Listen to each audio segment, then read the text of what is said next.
नमस्कार दोस्तों, स्वागत है आप सभी का अनटोल्ड हिस्ट्री में।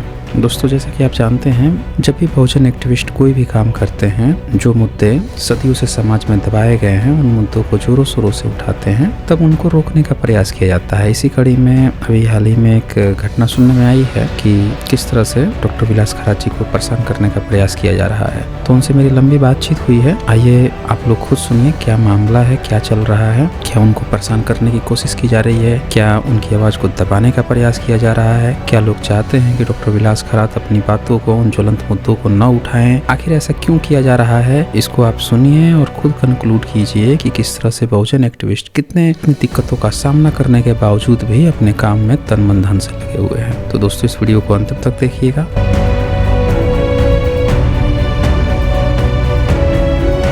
तो बहुत बहुत स्वागत है आपका डॉक्टर विलास खरात जी रेशनल वर्ल्ड पे। जी, आपको बहुत बहुत धन्यवाद, साधुवाद। जी, अभी जो खबर आई है उसमें बताया जा रहा है कि एक एफआईआर दर्ज की गई है। मैं आपसे जानना चाहता हूँ, ये कॉपी, ये चूँकि मराठी भाषा में है, तो हम आपसे जानना चाहते हैं क्या चीज़ें हैं ये? क्या चीज़ इसमें बताई जा रही है? क्या चीज़ ऐसे आपने क्या जी, कोई गुनाह का काम कर दिया है? क्योंकि आप तो सारा काम तो रेफ़रेंस से बोलते हैं, कोई भी चीज़ मनगढ़ंत तो नहीं बोलते हैं।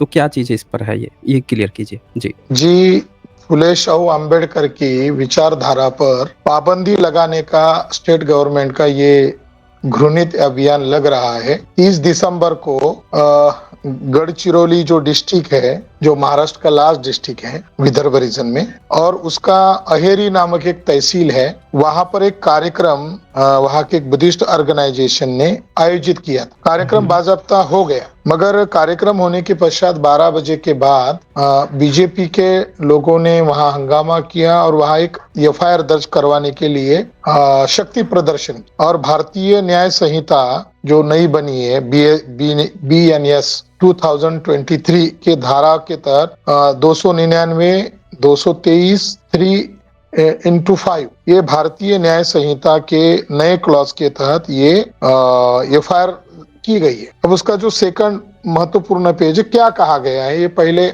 दर्शकों को ये मराठी होने के कारण मैं इसका हिंदीकरण करके बता रहा हूँ। एफआईआर फर्स्ट इंफॉर्मेशन कंटेंट्स, उसने लिखा है orally report police station Aheri, जिला गढ़चिरौली, दिनांक 31/12/2024।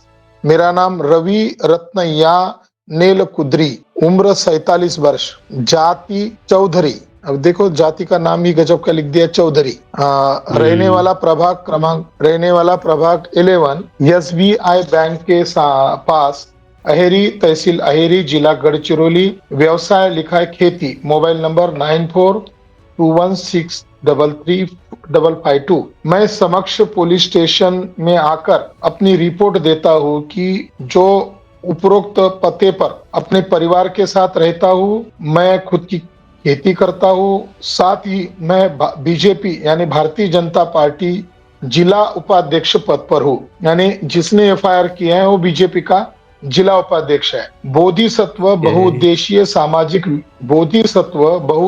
सामाजिक विकास मंडल अहेरी, इनके द्वारा 30/12/2024 को 1 जनवरी 2025 तक धम्म दीक्षा भूमि टेकली बाईपास रोड अहेरी, यहाँ पर सामाजिक प्रबोधन कार्यक्रम का आयोजन किया जाता है।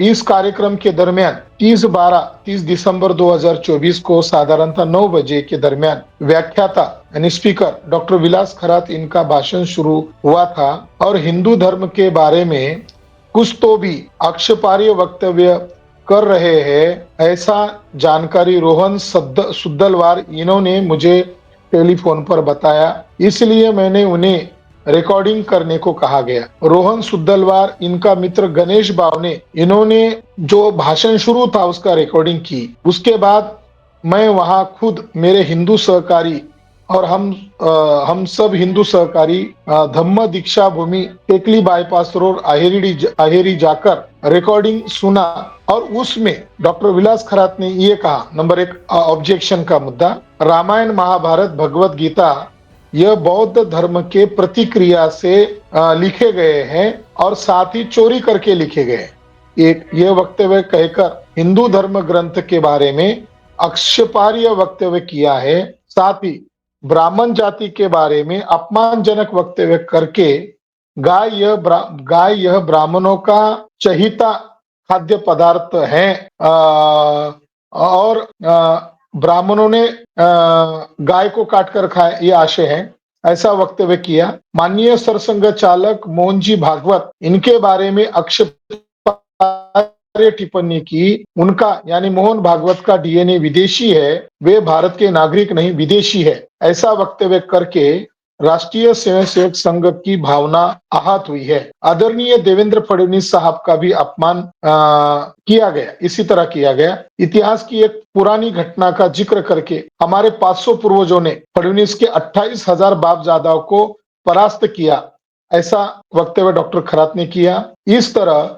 बोधिसत्व बहुउद्देशीय सामाजिक विकास मंडल आयरी के आयोजकों ने जो सामाजिक प्रबोधन कार्यक्रम का आयोजन किया था, और उस कार्यक्रम के दरमियान डॉक्टर विलास खरात ने अपने संपूर्ण भाषण में अनेक प्रकार के आक्षेपार्ह विधान करके हिंदू धर्म की भावनाओं को आहत पहुंचाकर दो समाज में विवाद होगा, ऐसा वक्तव्य किया है। इसलिए इस प्रकार के वक्तव्य करने वाले व्याख्याता डॉक्टर विलास खरात और आयोजक सदस्यों पर कानूनन कार्रवाई करने हेतु रिपोर्ट दे रहा हूं। यही मेरा रिपोर्ट है, और जो मैंने बोला है वही टाइप किया गया है, और उसकी प्रिंट पढ़कर वो जानकारी सही है, ऐसा बीजेपी के जिला उपाध्यक्ष का ये एफआईआर का बयान है जी।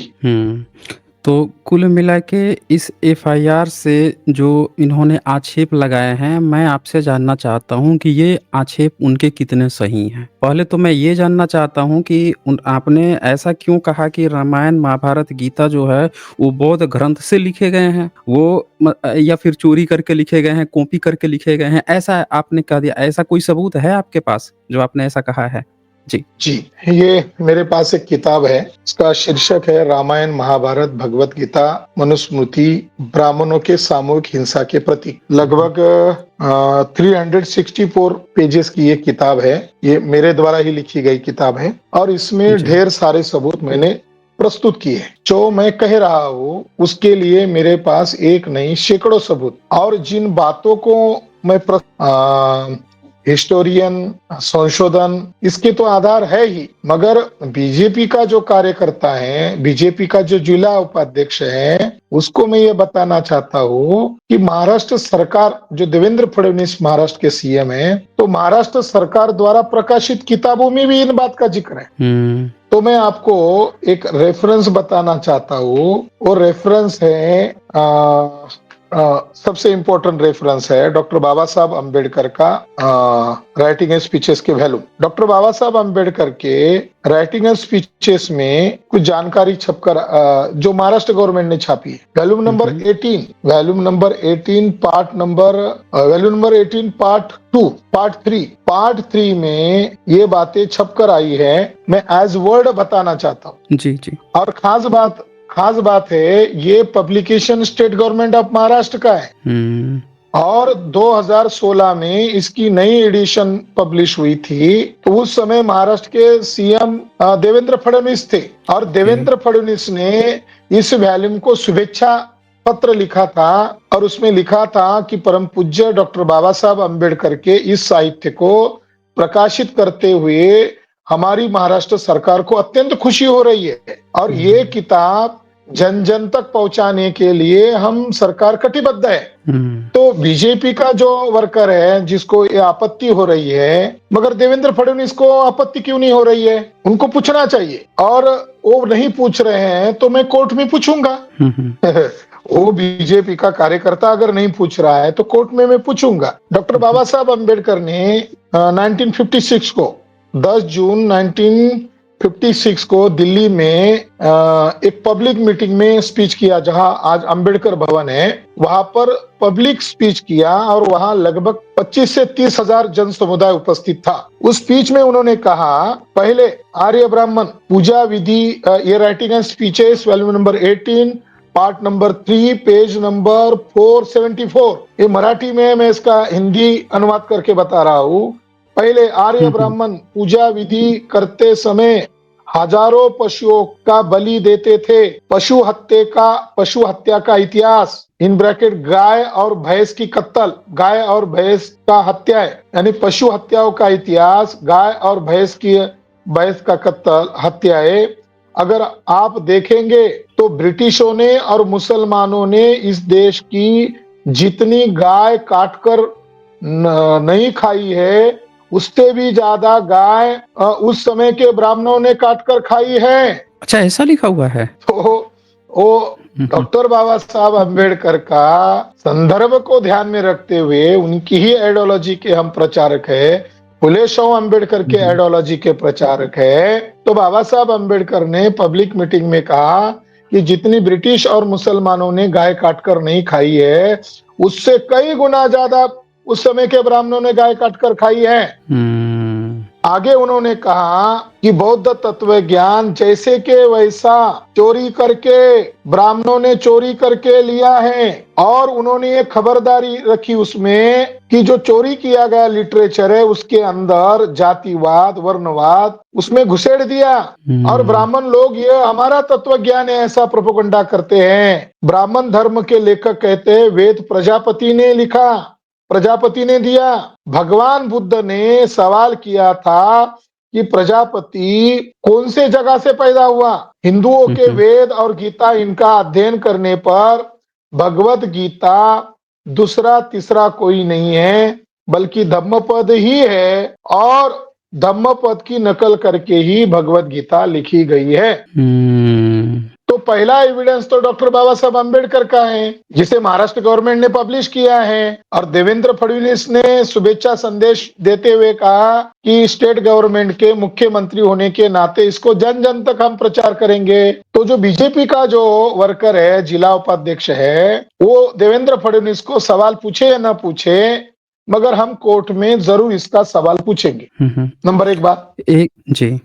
नंबर दो बात, ग्रेग बेली नामक एक बड़े विद्वान हैं, और एक 2015 के आसपास एक इंटरनेशनल कॉन्फ्रेंस भारत में दिल्ली में हुई थी, जिसमें अल्फ्रेड बिटल, ग्रेग बेली जैसे विश्वविख्यात एंडोलॉजिस्ट इसमें सहभागी थे, और साथ में भारत के तथाकथित ब्राह्मण भी, विद्वान भी इसमें शामिल थे। इसमें उन्होंने एक पेपर प्रेजेंट किया था, जिस पेपर का नाम था बुद्धा। ग्रेग बेली का जो रिसर्च पेपर था, महाभारत में बुद्ध शब्द का जिक्र, ये एक बहुत बड़ा इम्पोर्टेंट रिसर्च पेपर इसमें उन्होंने पब्लिश किया था। तो उसमें उन्होंने सप्रमाण ये प्रमाणित किया था कि रामायण में बुद्ध का 16 बार जिक्र है, महाभारत में बुद्ध का 131 बार जिक्र आया है, और जो इंटरनेशनल संस्कृत कॉन्फ्रेंस भारत में आयोजित की गई थी उसका ये रिसर्च पेपर है। और ग्रेग बेली जो है विश्वविख्यात इंडोलॉजिस्ट हैं, और उनका जो रिसर्च पेपर का टाइटल है बुद्धा वर्ड इन महाभारता, यानी महाभारत में बुद्ध वर्ड का कितने बार जिक्र आया है। तो उनका ये कहना है कि महाभारत जो है, इतने बार महाभारत में बुद्ध का जिक्र आने का मतलब है महाभारत ये बुद्धोत्तर कालीन रचना है, महाभारत बुद्धोत्तर कालीन रचना है। इस संदर्भ में मैंने ये संदर्भ में कहा, एक तो रामायण महाभारत ये बुद्धा के पहले नहीं हुए हैं, इसके कोई आर्कियोलॉजिकल एविडेंसेस नहीं है, और बीजेपी गवर्नमेंट उसको ज्यादा प्राचीन दिखाने का नाटक कर रही है, सरकारी साधनों का मिसयूज किया जा रहा है, और सरकारी सिलेबस में इसका मिसप्रोपेगेंडा किया जा रहा है नेशनल एजुकेशन पॉलिसी के तहत। इस संदर्भ को ध्यान में रखते हुए मैंने एज अभ्यासक, एज अ संशोधक मैंने ये बात का जिक्र किया कि बुद्धोत्तरकालीन रचना है। वैसे गीता प्रेस गोरखपुर में तो बुद्ध को ऑलरेडी मेंशन है, अयोध्या कांड 109 सर्ग में। वहां तो सीधे सीधे बुद्ध को ये बोल रहे हैं कि चूर के समान उसको दंड देना चाहिए, तथागत बुद्ध लिखा हुआ है। अब गोरखपुर प्रेस के साथ तो बीजेपी का बहुत गहरा रिश्ता है, उनको तो इस बात से डीना नहीं करना चाहिए। 100 साल होने पर गांधी पुरस्कार देके आए अभी जी। मगर ग्रेग बेली ने अपने आर्टिकल को एंड करते हुए, आपको ये दर्शकों को सुनकर थोड़ा एक स्टेटमेंट बताता हूँ कि महाभारत में बुद्ध का स्पष्ट जिक्र कहाँ का है? हम्म। महाभारत 12.7.17 लिखा गया है कि बुद्ध रूप समस्ताया सर्वधर्म परानः। 12.31.4 में लिखा है शुद्धो धना सुतो बुद्धो मोहा ईस्यानी मानवान। अरे महाभारत लिखने वालों को मालूम था कि बुद्ध सिद्धोधन का पुत्र है, लिखा हुआ है 12.31.4। 12.31.5 में लिखा है शूद्राः सद्रेषु भोजयन्ते माई बुद्ध तत्वम आगते।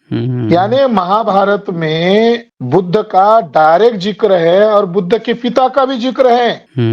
और महाभारत में सीधा सीधा एक मनोरंजन श्लोक, मतलब बहुत ही, ये पढ़कर तो मुझे बहुत हंसी आई जब मैंने इसको पढ़ा था। भीष्म के जो मत था उसका विरोध संजय ने व्यक्त किया और पांडवों का दूत बनकर युद्ध टालने के लिए उन्हें संदेश देते हुए आखिरी प्रयास करता है और विनती करता है कि वह युधिष्ठिर से आकांक्षाओं की पूर्ति के लिए अपने को छोड़कर युद्ध के मैदान में उतारना ठीक नहीं है। तो संस्कृत श्लोक है, तीसरे अध्याय का ही जी। संस्कृत श्लोक है। निबंधानी है अत्र त्रयोस्नाहा पार्था ताम ईसातो बद्धते धर्मा इवा धर्मा तु याह प्रवर्णिते सा बुद्धाः कामे ग्रंथो हीयते रथानुरोध। इसका अर्थ ये होता है सत्ता संपत्ति की प्यास यह आदमी को हिला देती है। पार्थ यानी डायलॉग में कहा गया है कि सत्ता संपत्ति की प्यास यानी अर्थ यह आदमी को हिला देती है। पार्थ, जो व्यक्ति इस प्यास के पीछे यानी तृष्णा के पीछे दौड़ता है वह दुखी बन जाता है, जो धर्म को चुनता है वह बुद्ध बन जाता है। बताइए। संस्कृत में लिखा पूरा क्लियर सा बुद्धाः। जो व्यक्ति वासनाओं के पीछे दौड़ता है वह व्यक्ति वासनाओं के प्रभाव में आकर खत्म हो जाता है।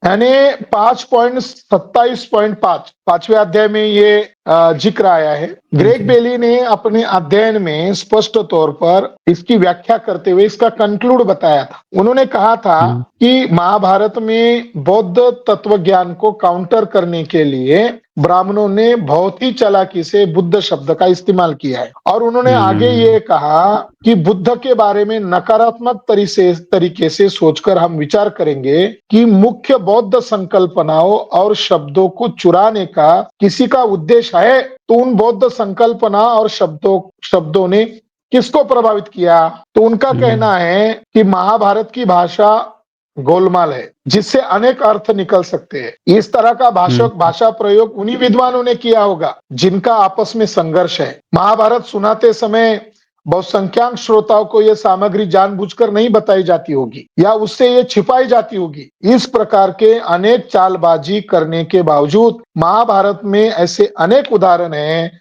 जो स्पष्ट दर्शाते हैं कि प्राचीन बौद्ध धर्म के प्रभाव में ही महाभारत लिखा गया। ओके। मतलब कि उसमें की बहुत सारी कहानियां हैं महाभारत में, तो वो क्या कहानियां कहाँ से ली गई हैं? क्या वो बुद्धिज्म में है वो कहानियां? ये तो बहुत ही इंटरेस्टिंग पॉइंट आपने यहाँ प्रस्तुत किया है। मैं आपको धन्यवाद देना चाहता हूँ। महाभारत के संदर्भ में सीधे तौर पर मैं आपको बताता हूँ। एक बड़े स्कॉलर है इंटरनेशनल, उन्होंने 17 जातकों का जिक्र किया है। अंतरराष्ट्रीय स्तर के लेखक है और उनके रिसर्च पेपर का टाइटल ही है कि क्या महाभारत जातकों की चोरी करके लिखा गया है? ऐसा उसका रिसर्च करने वाले स्कॉलर का टाइटल है। मगर मैंने जो स्टडी किया जातकों का, मैंने जो स्टडी किया तो मुझे ये पता चला 17 जातक कथाएं नहीं है बल्कि 31 जातक कथाएं महाभारत में। अच्छा, ओके। मतलब और भी अधिक बढ़ गई संख्या, और ज्यादा बढ़ गई। तो घत जातक जो मुख्य जातक कथा है, घत जातक क्रमांक 454 454 नंबर की जो जातक कथा है 454, इस बीज कथा को चोरी करके महाभारत लिखा गया। और जो रामायण है यह दशरथ जातक की चोरी करके लिखा गया। जी, आपने अच्छा किया वो टेबल भी यहाँ प्रस्तुत किया। दशरथ जातक की चोरी है रामायण और दशरथ जातक के पात्र है बोधिसत्व राम, लखन, सीता, ये जो पात्र है पिता दशरथ, इन ये जो बुद्धिस्ट कैरेक्टर है, इन कैरेक्टर की चोरी करके उन्होंने रामायण लिखा है। उसी तरह महाभारत में 31 जातक कथाएं आती है। इसमें समोदमना जातक 33 नंबर की महाभारत में 5.62 में ये आती है। मिता चीनी जातक यह 114 नंबर की जातक कथा है, महाभारत में 12वें अध्याय में आती है। महासुख जातक 429 जातक कथा है, ये महाभारत के 13.5 में आपको मिलती है। बत्तख जातक ये 35 नंबर की है, ये महाभारत की पहले अध्याय में पाई जाती है। बिलावरत जातक 128 महाभारत के 15 अध्याय में पाई जाती है। धम्मध्वज जातक 384 की है, जो महाभारत के दूसरे अध्याय में पाई जाती है।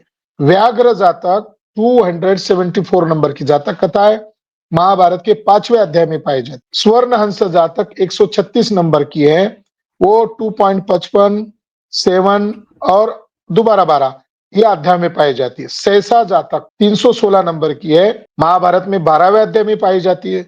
संधि भेजा जातक 349 की जातक कथा है, महाभारत के 12.112 में पाई जाती है। राजोवाद जातक 151 यह 5वें अध्याय में पाई जाती है, महाभारत में 3रे अध्याय में पाई जाती है। सीलविंस जातक 330 नंबर की है, ये महाभारत के 12वें नंबर के अध्याय में पाई जाती है। कुर्नी जातक ये 343 है, महाभारत के 12 नंबर के अध्याय में पाई जाती है। विधासा जातक 393 महाभारत के 12वें अध्याय में। अनानुसूचीय जातक 328 नंबर की है, महाभारत के 12वें अध्याय में पाई जाती है। अर्घ जातक 354 महाभारत के 13वें अध्याय में पाई जाती है। सीवी जातक जिसका नंबर 499 महाभारत के 3रे अध्याय में पाई जाती है। सुतासोम जातक महाभारत के पहले अध्याय में और 14वें अध्याय में पाई जाती है। नकीनिका जातक 536 है। गत जातक 454 है। महावेशंतर जातक ये राजा हरिश्चंद्र की कथा के नाम पर चोरी की गई है। ये बुद्ध का महामाया के कोख में पैदा होने के पहले की बोधिसत्व की महत्वपूर्ण जातक कथा है, महावेशंतर जातक सुमेध बुद्ध की। तो ये उसका बोधिसत्व का आखिरी जन्म है बुद्ध बनने के पहले, इसलिए ये अजंता की गुफा में और सांची की गेट पर आपको दिखाई देती है। बहुत महत्वपूर्ण आखिरी जातक कथा है। इसी को चोरी करके महाभारत में राजा हरिश्चंद्र की जातक कथा के रूप में प्रस्तुत किया, जो दान पारमिता पर आधारित थी, उसका इन्होंने ब्राह्मणाइज किया। भूरिदत्त जातक 543, इसमें धृतराष्ट्र का पात्र लिया गया, इसमें धृतराष्ट्र बोधिसत्व है। विदुर जातक 543, जो भरूच स्तूप में ये विदुर जातक है, इससे विदुर पात्र लिया गया है। कुंतिनी जातक 34 नंबर की, ये कुंतिनी नामक कुंती पात्र यहां से चोरी किया। संभव जातक 515, यहां से युधिष्ठिर पात्र लिया गया। 10 ब्राह्मण जातक 495, कुणाल जातक 536। अब इसमें जो बुद्धिस्ट कैरेक्टर है उनका नाम है अर्जुन, नकुल, भीमसेन, युधिष्ठिर और सहदेव। ये जातकों के बुद्धिस्ट कैरेक्टर का नाम है। ये महाभारत में आपको 5 पांडवों के रूप में प्रस्तुत किए गए। भीमसेन जातक 80 नंबर की, इसमें से भीम का कैरेक्टर लिया गया। कर्ण जातक 29, कर्ण को संस्कृत में कृष्ण कहते हैं। महाभस्सारोह जातक 302, कटहरी जातक 7 नंबर, शतुनु जातक 398। तो शकुंतला और दुष्यंत यानी इन जातकों से कितना प्रभाव ब्राह्मणवादी वर्ग पर पड़ा कि कालिदास ने शकुंतला नाटक जो लिखा, ये कटहरी जातक की चोरी करके लिखा। हाँ, तो ये कटहरी जातक की चोरी करके किया है। कैरेक्टर भी वही है, शकुंतला और दुष्यंत ही है। उसके अंदर मैसेज जो है प्यार का नहीं है, उसके अंदर नैतिकतावादी मैसेज है। और महाभस्सारोह जातक जो 302 नंबर की जातक कथा है, इसमें राजा युद्ध मैदान से अपनी जान बचाकर भागता है और एक गरीब व्यक्ति की झोपड़ी में रहता है, और वो व्यक्ति उसको पोहे खिलाकर जिंदा रखता है। कुछ महीने वहां वो अपनी जान को प्रोटेक्ट करता है और फिर वो अपने राज्य में आता है। और उस राजा को ये मैसेज जिंदगी भर याद रहता है कि मैं जो आज जिंदा हूँ, उस गरीब व्यक्ति के घर में रहने के कारण जिंदा हूँ। और उसने कोई स्वार्थ भी नहीं देखा। फिर उसको बुलाता है, उसके पास के पोहे खुद खाता है, अपनी पत्नी को खिलाता है और उस वो राजा इतना प्रभावित होता है गरीब आदमी से कि वो राजा उसको सिंहासन पर बिठाता है, उसके फटे पुराने कपड़े खुद पहनता है और अपने राजा का पोशाक उस गरीब आदमी को पहनाता है और अपने राज्य का आधा हिस्सा उस राज्य को देता है, राजा उस गरीब आदमी को देता है। तो इस कहानी के पीछे एक बुद्धिज्म का नैतिकवादी सच्चे मित्र किसे कहा जाए? मत जो संकट मतलब काल में आपके सुदामा, साथ खड़े होते हैं वो आपके सुदामा सच्चे तक मित्र की हैं। कहानी। तो यहाँ हुँ, तो यहाँ की पोहे और सुदामा की कहानी भस्सारों जातक से चोरी किया गया।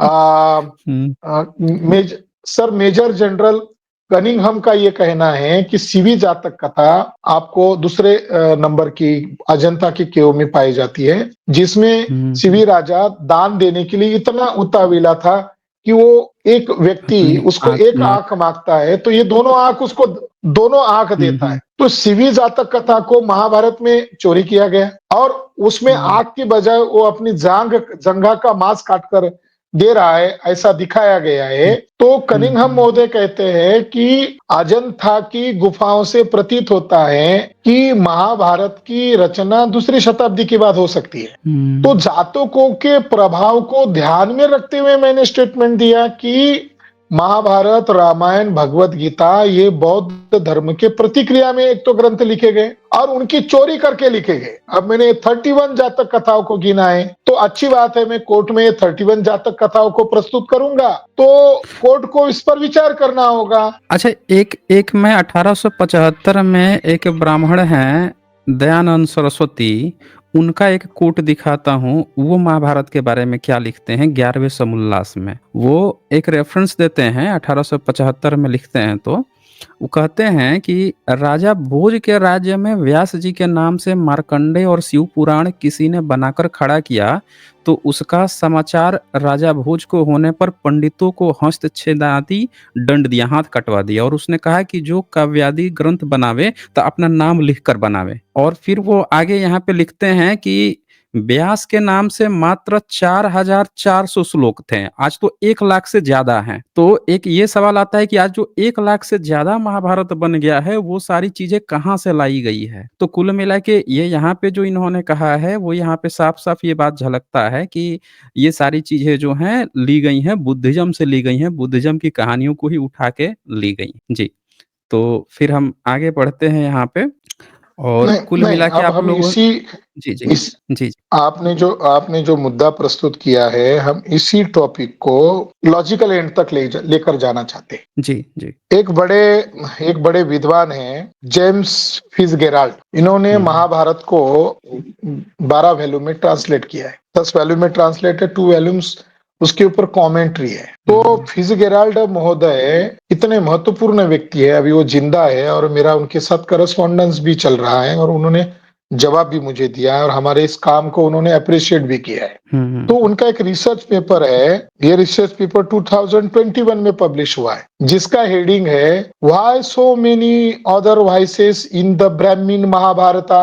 वो कह रहे हैं कि अगर महाभारत ब्राह्मणों के एक सो कॉल ब्राह्मणों के एक मकसद से लिखा गया है, तो उसमें से एक ही वॉइस निकलना चाहिए था, मगर उसमें हुँ, अदर वॉइसेस भी क्यों आ रहे हैं ब्राह्मणिकल महाभारता में? जैसे उसमें उन्होंने ये लिखा है कि खुले तौर पर लिखा है विथ एविडेंस के आधार पर कि महाभारत में एक द्वंद्व संघर्ष है, उसमें बुद्धिज्म को काउंटर करना चाहते हैं। एक तरफ हिंसा हुँ, का समर्थन करते हैं, दूसरी तरफ प्रतीक रूप में एक एक अध्याय में उन्होंने बताया कि एक साधु है, ब्राह्मण है और वो भिखारी बन गया है। हुँ, तो हुँ। वो पेड़ के नीचे बैठा हुआ है और पेड़ के नीचे बैठा है और उसके ऊपर वो जो पंछी है वो टट्टी कर रहा है हाँ।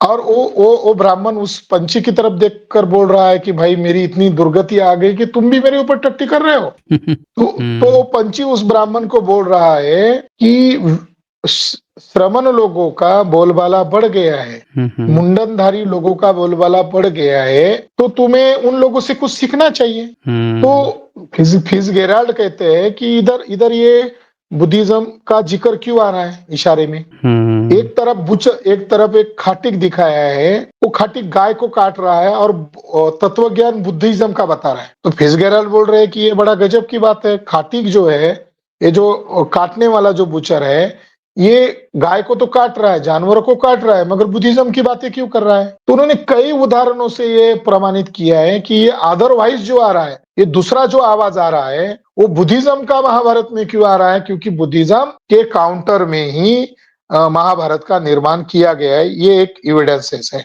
दूसरा हम्म। दूसरा एक एविडेंसेस है, उन्हीं का एक आर्टिकल है, उन्हीं ग्रेग बेली का आर्टिकल है। बहुत ये मेलबर्न के बड़े विद्वान हैं, उनका एक रिसर्च पेपर है जिसका टाइटल है धर्म राजा इन महाभारता, धर्म राजा इन अर्ली बुद्धिस्ट लिटरेचर। तो वो कह रहे हैं कि बुद्ध को ही धम्म राजा कहा गया है। त्रिपिटक के आधार पर, प्राचीन सोर्स के आधार पर बुद्ध को ही धम्म राजा कहा गया है, बुद्ध को ही महापुरुषा कहा गया है, यानी महापुरुष कहा गया है, और बुद्ध को ही चक्रवर्तीन सम्राट कहा गया है, यानी चक्रवर्ती सम्राट कहा गया है।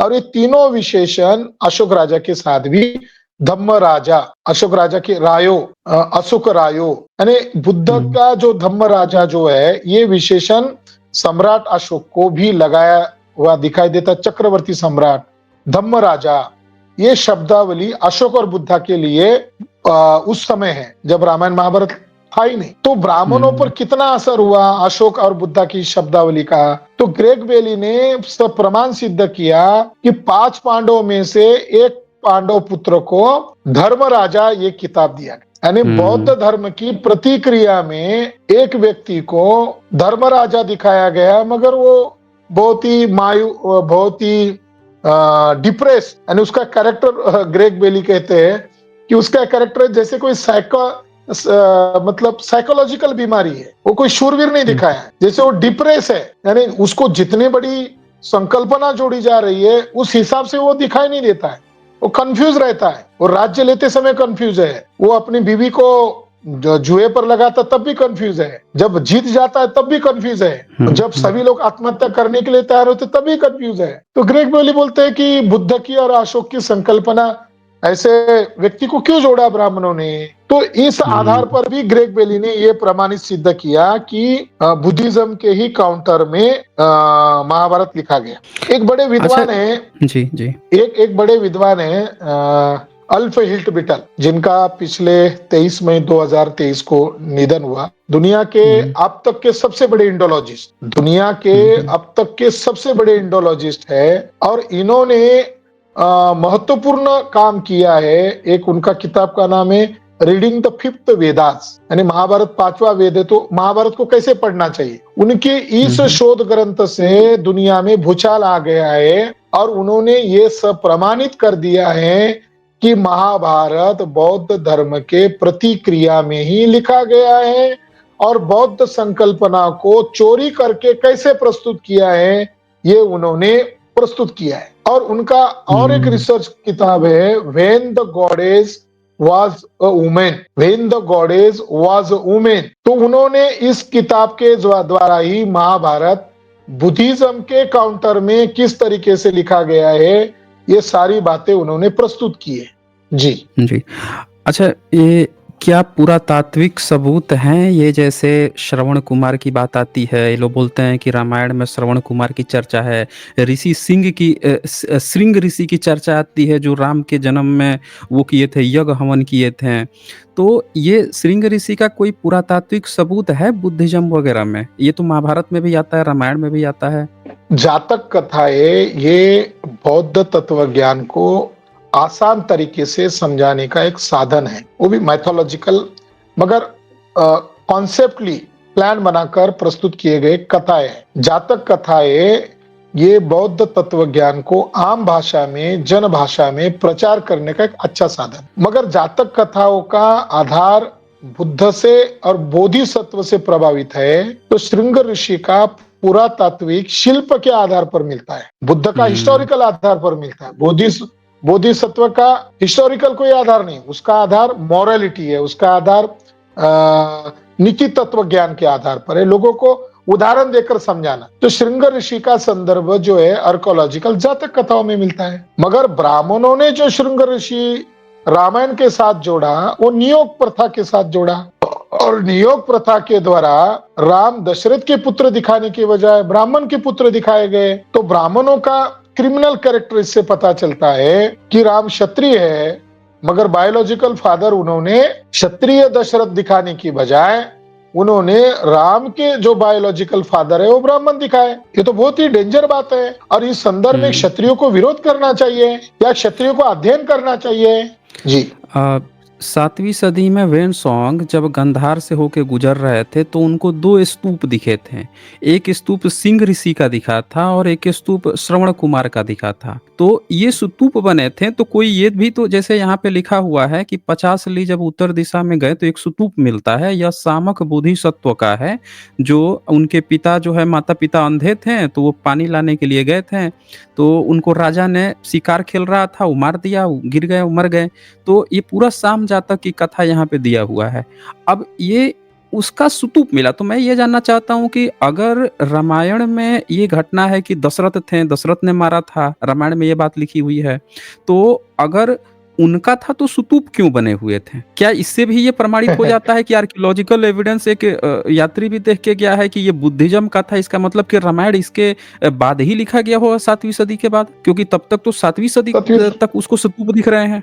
नहीं, रामायण में ये बात अभी कोई छुपने वाली नहीं है, जहां तक मैंने संशोधन किया। जी। अल्फ हिट बिटल और फिट्जगेराल्ड महोदय का ये कहना है कि पहले एक भारत कथा थी जो किंग अशोका की जीवन पर आधारित थी, हुँ। और उन्होंने चाइनीज रिकॉर्ड के आधार पर इस बात को जोर देकर कहा है कि इंडिया में एक पॉपुलर इपिक था या पॉपुलर जीवनी थी जिसका बहुत प्रचार हुआ था, और उसको काउंटर करते हुए ब्राह्मणों ने महाभारत इपिक लिखा। यानी हुँ। सम्राट अशोक के चरित्र को दबाने के लिए ब्राह्मणवादी लोगों ने महाभारत लिखा है, एक बात। दूसरी बात उन्होंने इस बात को ठोस प्रमाणित किया है कि महाभारत में बहुत समय तक यानी ब्रिटिश आने तक बहुत बातें जोड़ी गई है, बहुत बातें जोड़ी गई। पुराणों में तो मुसलमानों का तक जिक्र है, और हुँ, हुँ। पुराणकारों ने तो अकबर राजा को तो विष्णु का अवतार तक घोषित किया है, तो मतलब उनकी और वो लॉयलिटी पर बहुत डाउट है। युधिष्ठिर और विदुर तो मलच की भाषा बोल रहे हैं महाभारत में।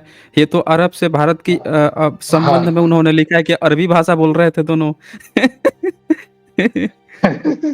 तो महाभारत का निर्माण और रामायण का निर्माण पहली शताब्दी में हुआ, 185 बीसी। तो हुँ। उस पीरियड में उन्होंने उस लिटरेचर का निर्माण किया। दूसरी बात, उन्होंने इन हिस्टोरियन लोगों ने इस बात को दावा किया कि बुद्धिस्ट प्रजा थी, बुद्धिस्ट राजा थे, सीधे तौर पर बुद्धिज्म के खिलाफ बोल नहीं सकते थे, तो उन्होंने उपरोधिक भाषा का इस्तेमाल किया। अगर सीधे तौर पर एंटी बुद्धिस्ट लिखते तो हो सकता था उनका कत्ल हो सकता था, तो ब्राह्मणवादी लोगों ने इनडायरेक्ट लैंग्वेज का इस्तेमाल किया है। बुद्धिस्ट लोगों को डायरेक्ट बुद्धिस्ट कहने की बजाय रामायण महाभारत की खासियत है कि बुद्धिस्टों को ही राक्षस घोषित किया है। जैसे हुँ। जरासन बुद्धिस्ट ये मगध का राजा है। जरासन जो है महाभारत में लिखा है मगध का सम्राट है। अब महाभारत का मगध का राजा का नाम जरासंध है और मगध का सम्राट है, तो मगध का सम्राट ओरिजिनल कौन है? हुँ। अशोक राजा को काउंटर करने के लिए ब्राह्मणों ने जरासंध खड़ा किया। जी, जी। तो ब्राह्मणवादी लोगों ने समय समय पर एडिशन किया। गुप्त काल में ज्यादा एडिशन हुआ, और मुगल आने के बाद तो और ज्यादा एडिशन हुआ। तो उसका पीरियड है ईसा पूर्व पहली दूसरी शताब्दी से के बाद गुप्त काल तक बहुत एडिशन हुआ। तो हम ये मान सकते तीसरी चौथी शताब्दी के बाद इसमें उनको ब्राह्मण अनुकूल राजा मिलना शुरू हुए गुप्त डायनेस्टी में, तो उन्होंने कुछ बातें खुलकर लिखना शुरू किया। लेकिन लेकिन एक बात ये भी तो कही जा सकती है कि चौथी 5वीं सदी में 7वीं सदी में भी इत सिंह लिखता है कि समुद्र के सारे जो देश हैं, द्वीप हैं, भारत के 5 महानगर हैं, यानी पूरा भारत जो है वो बुद्ध चरितम को सुबह-शाम वंदना करता है। मतलब रामायण महाभारत तब भी नहीं मिल रहा है। इसका मतलब कि होगा जातकों के रूप में होगा तो बुद्धिस्ट के फॉर्म में होगा। इनका अपना ब्राह्मणवादी अलग से रामायण महाभारत तब भी नहीं दिख रहा है। तो एकदम बराबर। अल-बुरूनी के समय तक आकर इन्होंने हो सकता है कि अपना पूरा कन्वर्ट कर लिया हो, बना लिया हो, लेकिन तब तक भी जो आगे बढ़ रही थी कहानी, वो बुद्धिज़्म में ही बढ़ रही थी। अच्छा, एक गीता की बात चली थी कि गीता जो धम्मपद की बात आ रही है, इस्कॉन के यथारूप लिखे हैं प्रभुपाद लिखे हैं। तो चैप्टर 2 का 26 नंबर जब वो श्लोक जो है उसको समझाते हैं, तो वो बता रहे हैं कि गीता से पहले वैभाषिक जो बुद्धिज़्म की शाखा है, शून्यवाद, वैभाषिक, इस तरह का कोई ब्रांच चला रहा था। मैं एक बार ये दिखाना चाहता हूँ, तो वो खुद लिख रहे हैं, ये 26 नंबर है चैप्टर 2 का, ये लिखते हैं उसका तात्पर्य, इस श्लोक का तात्पर्य क्या है? सदा से दार्शनिकों का एक ऐसा वर्ग चला आ रहा है, जो बौद्धों के ही समान यह नहीं मानता कि शरीर के परे भी आत्मा का स्वतंत्र अस्तित्व है, और उदाहरण देते हैं लोकायतिक और वैभाषिक नाम से वो जाने जाते थे। तो वैभाषिक, सौतांत्रिक, विज्ञानवाद, शून्यवादी खुद मान रहे हैं कि अर्जुन से पहले और कृष्ण से पहले ब्रांच था ये। तो कहाँ से आया है ये फिर ये?